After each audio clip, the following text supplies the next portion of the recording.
جمر فالشكل وعيلاتهم غير مسكين نالو عندنا حقاوي سنسر تفتش زبل كلمة هرينا مالتي حقاوي سنسر تفتش زبال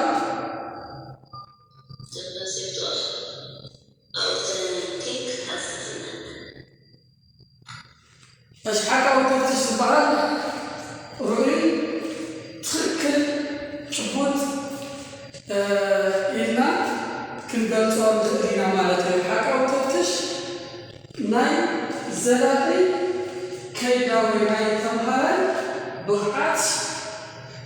قمت جنزابة بحري وزرطة النعك ملو تفتش حقاوي تفتش مالتي زي دما نوهن عميقا بمكتتان اسكامناي مشارشا جنزابة نرخوا النوين بمكتتي الكاتب المالكي حكاوي تفتش دمانة عبيتي عودوي كلتات النعكنا اليوم سافرون مثلنا وين مولات وين نمو كلت بثمان لا مثلتان زوم سلسة عبيتي كلتات كنت تشلو كيلاو حكي مالتي وزيدو ماني بالحج شوالاتنا قرب بزمان كيديو نكاتاتو مالتي زمان يوم تفتش وعندما حكاوي زمان يوم تفتش مالتي بسلسة عبيت نكاتاتنا نكاتاتو كدامي نكا قمقامي عوتنات ناي تمنتاوي سرعات علامة نا تمنتن وزيك لنا تلو ناي تمنتي قمقام وينما ناي تمنتي كيدي سكابتي بجرشا زخدمو علامة النعكنا مالتي اتخالاي بماني فترة مأتوري نفس فترة تكالات نفس فترة مسرح نفس فترة بيت بمثيبات نفس ما يزدع عليك مأتوري فتنة النوصل وإنما نفتل الفتنة مالتي نفس خلاء اتسالساي بماني بقى سالساي فتنة ناي مدلاو دمز بينكم تمچرشا وصيت ركيكات بمولي مالتي سلازي حقاو تفتش امچرشا نايتي تمرتي مستود نايتو تمهارو وصيت سبحانه بهايهم لوطو كدنكم يفتش ولا زفلات حقاوي تفتش مالتي እዚህ ከበና حقاوي تفتش ደግሞ ብዙ ህስረታት አለው حقاوي تفتش ለተመጣ መረበይ እሰይ ኮሽስ ተባለ መረበይ ተጣሉ ካው ላይ ስፖርት ተግባራት አለው ካው ናይ ኬሚስትሪ ላቦራቶሪ ከምንሳቱ በፈተና ዝጠሉ ስለዝኾኑ እዚ ከም ሕፅረት ይውሰድ ምክንያቱ ኣዚኣቶም ብዝወልድዎ ድማ እንታይ ቀዳማይ ነገር ውልቀ ናይ ነጥቢ ምሃብ ኣድልዎ ይፍጠር እቲ ስራሕ እዚ ስራሕካ ስራሕካ ናይ ውልቀ ርኢቶ ስለዝመፅ ኣብዚ ነጥቢ ናይ ምሃብ ኣድልዎ ይፍጠር ማለት ካልኣይ ደግሞ ነዚ ነጥቢ እዚ ንምሃብ ጊዜ ይጠፍጥ ለዚህ ዝውዕል ፈተናው ጊዜ ጥፍት ንምቅራቡ አጸጋቢ ስለሆነ حقاوي تفتش በዛው መሰረት እዚያቶም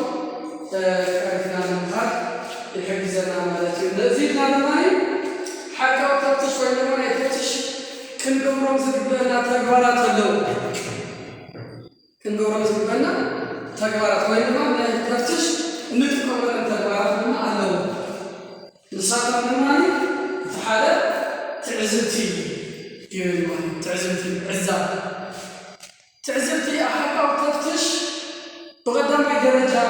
تتقبل تعزبتي بحمش كم سمعي خواص እንገብሮ ከይዳው ሓሙሽያው ዓይነት ስምዒት ብምልሳስ ብምርኣይ ብምሽላት ብዝተፈላለዩ ሓሙሽያው ስምዒታት ተዋዲዱ እንገብሮም ከይዱ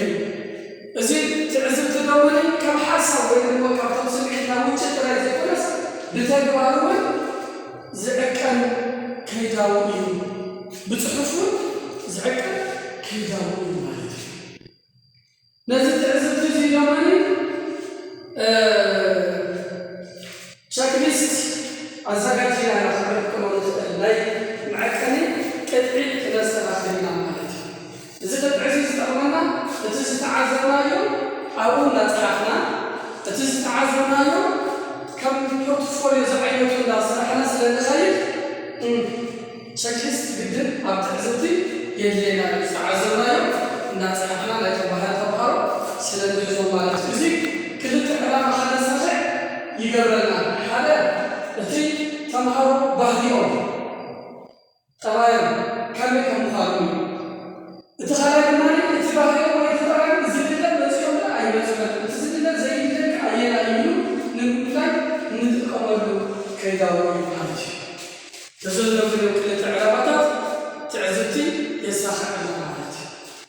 በዚኣቶም ተጠቕምና ከዓኒ ዕለታዊ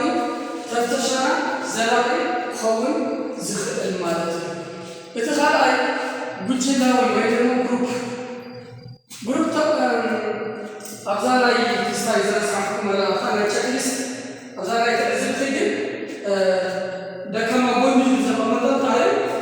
ቀዳማይ ነገር ናይ ተምሃራ ሂወት ባይትኡ ተመሓሹ ዘይተመሓሹን ብዕሊ ኣበይ ከም ዘሎ ንምርዳእ ብዙሕ ግልፂ ስለ ዘይገብር ድኽመቱ ይኸውን ማለት እዩ እቲ ካልኣይ ጉጅላዊ ስርዓት ጉጅላዊ ተምሃሮ እቲ ብጉጅለ ላዕለ ጉጅለ ታሕቲ ዝተፈላለዩ ሽማቲካ ናይቶም ተምሃሮ ብጉጅለ ከተፅነ ትኽእል ኢኻ ብጉጅለ ትፍትሾም መፍትሽ ግን ዘላቂ መማረፂ ዘይክኸውን ይኽእል እዩ ምክንያቱም እቲ ሓደ ተምሃራይ ኣብቲ ሓደ ተምሃራይ ክጎዝጉዙ ስለዝኸይድ ናይ ዝድኽመት ደሞኒ ከገልፀና ኣይኽእልን ዓምቀቱ ናቱ ብራኸ ፍልጠቱ